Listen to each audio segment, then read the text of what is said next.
Agencies हैं। पर मैं ऐसे लोगों से पूछना चाहूंगा जो आरोप लगा रहे हैं, जो कब्जाधारी हैं, जिनकी 16 दुकानें हैं, एक मॉल नया बना है, किसी ने कई फ्लैटों पे कब्जे कर रखे हैं, कईयों ने बहुत गलत काम कर रखे हैं। मुझे लगता है इन लोगों को पहले जनता को जवाब देना चाहिए कि तुमने किस तरह के काम किए हुए हैं। और जो भी मेरी प्रॉपर्टी है वो तो पब्लिक डोमेन के अंदर है। अगर इनको लगता है कि भाई हमने गलत तरीके से अगर कुछ किया है तो आज सत्ता में है कि हमें कोई कार्रवाई हमारे पर क्यों नहीं करते हैं। तो आज इनके पास सारी सेंट्रल एजेंसीज हैं। पिछली बार जब संसद का चुनाव हुआ था तब भी नेताओं ने कहा था हमें गिरफ्तार करेंगे, उस बात को भी आज 10 साल बीत चुके हैं। कांग्रेस विधायक चिरंजीव राव ने बिना नाम लिए भाजपा नेता सतीश यादव व सुनील मूसेपुर को दिखाया आईना। शहर का सबसे बड़ा कब्जाधारी उनके परिवार पर लगा रहा है भ्रष्टाचार का आरोप। 16-16 दुकानों, मॉल व फ्लैटों पर कब्जा करने वाला लगा रहा है आरोप लगाने वाले ने पूरे शहर पर किए हुए हैं कब्जे। दीनदयाल आवास योजना के तहत लूटा गरीबों का हक। चुनाव लड़ने व जनता की सेवा करने का नहीं है मकसद। भाजपा में घुस गए हैं अवैध कब्जा करने वाले। दी खुली चुनौती, अगर हमने गलत किया है तो करें कार्रवाई।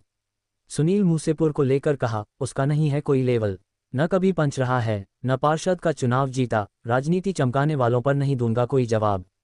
पिछले चुनाव में हरा कर दे चुका हूं जवाब। कब्जा करने वाले लोगों के सवालों का नहीं दूंगा कोई जवाब। पूर्व विधायक रणधीर सिंह का परिवास कोई सवाल करें तो उसका दूंगा जवाब। ये भी कहा रेवाड़ी की बदहाली के लिए टिकट के दावेदार जनता को दे दबाव। शहर को सिंगापुर बनाने, निगम बनाने का जनता से किया था वायदा। जनता के बीच रहकर 5 वर्षों तक की है राजनीति। जनता से जुड़ा हर मुद्दा उठाया। 27 जुलाई को पूर्व मुख्यमंत्री भूपेंद्र सिंह हुड्डा आएंगे रेवाड़ी। यादव सभा में होगा कांग्रेस का कार्यक्रम। बड़ी संख्या में कार्यकर्ताओं को पहुंचाने का किया आह्वान। बिना में निकल जाते हैं, करोड़ों की संपत्ति जब्त होती है। आप किस तरह की देखिए अमित जी मैं आपको बताता हूँ, आपने मेरे ऊपर आरोप लगाया, उसका जवाब तो मैं आपको दे सकता हूँ। मैंने अगर कुछ गलत किया तो मेरे ऊपर कार्रवाई करो ना। आपने जैसा कहा कि 3-4 विधायकों पर कार्रवाई हुई है, ये इतने गंभीर आरोप मेरे ऊपर लगा रहे हैं तो इनको कार्रवाई करनी चाहिए। अगर मैंने कुछ गलत किया है, हम तो पब्लिक सर्विस में आज से नहीं है, मेरे दादा 3 बार विधायक रहे, मेरे पिता विधायक रहे। अगर हमने कुछ गलत किया है, कितने साल इनको आज सत्ता में हो गया, आज इनको 10 साल हो गए, उसके बाद भी अगर कोई कार्रवाई नहीं हो रही तो हमने गलत कुछ किया ही नहीं, तभी तो नहीं हो रही। आपने कुछ गलत किया होगा तो आप डरोगे। मैं डर नहीं रहा क्योंकि मैंने कुछ गलत किया नहीं, इन्होंने गलत किया है तभी तो बीजेपी में जाकर चुप रहे हैं। ये सारे नेता जो बीजेपी में घुस रहे हैं, ये क्यों घुस रहे हैं? इनके गलत तरह के सारे काम है। मैं क्या इनके ऊपर आरोप लगाऊं? सारा शहर इनके बारे में जानता है।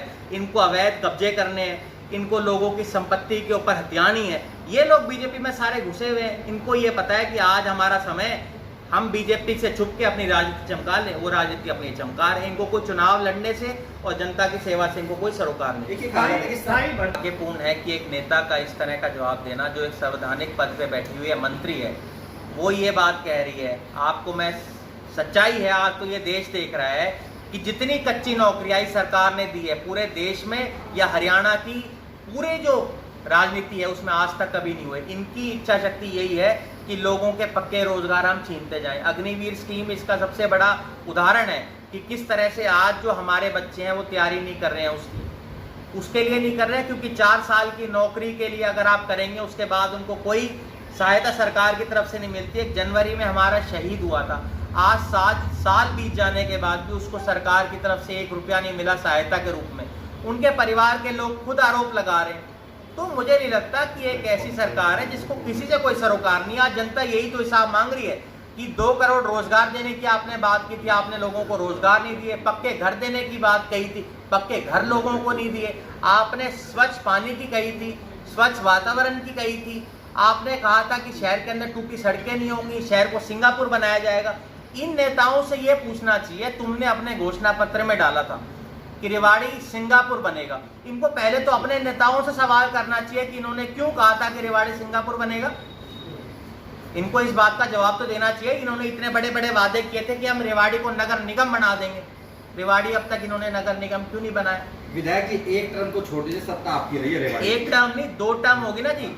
2014 से 24 आ गया, 10 साल बीत चुके हैं। और मैं बताता हूँ, मैं बताता हूँ आप, मैं उनके बारे में कहूँ जो कोई पंच रहा हो, कोई पार्षद रहा हो, जिसने आज तक चुनाव किसी का नहीं जीता, उनके बातों में क्या कहूँ।